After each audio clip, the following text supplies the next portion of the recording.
Let's bring in our very own Jared Blikre, who's tracking all of the market action for us this morning. A lot of big movers this morning, Jared.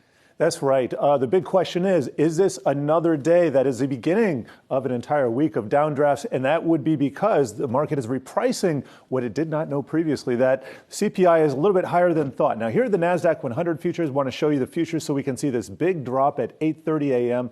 4% is a huge day here. And as I've been saying, when you take a look inside this report, the August numbers may be hiding a little bit of stealth inflation that is still bubbling up to the surface. That is, when you take out food and energy, we're still looking at a core number of 6.3%, very elevated. Here's the NASDAQ 100. Not surprisingly, the mega caps are suffering immensely. Meta's down 7.5%, Nvidia close behind it, Amazon down 5%, Apple down over 3%, Microsoft, Alphabet down more than 4%. You take a look at the sector action, and not surprisingly, it is the mega cap sectors that are all down more than 3.5% right here.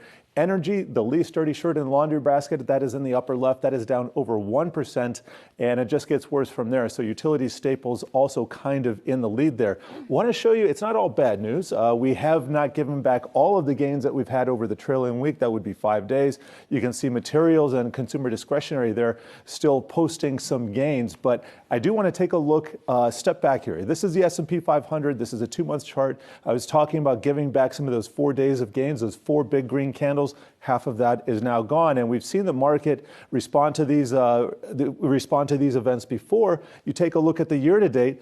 Well, here is 1 day. That was one repricing, and then it took another big 2 down days to get near where that terminal was. So, bottom line, if we end up in the green somehow today, doesn't seem very likely. That would be a huge risk-on bull move. I would say the same thing happens if we end this week in the green.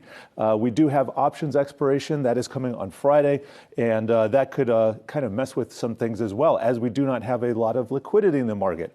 Finally, the bond market, got to show you this, 13-week T-bill yield, that is on the very short end of the curve. That is up 12 basis points to the highest. I'm going to show you a max chart since 2007. I have to go back to the global financial crisis, and that one was when it was coming down. You can see it was coming up about 2005.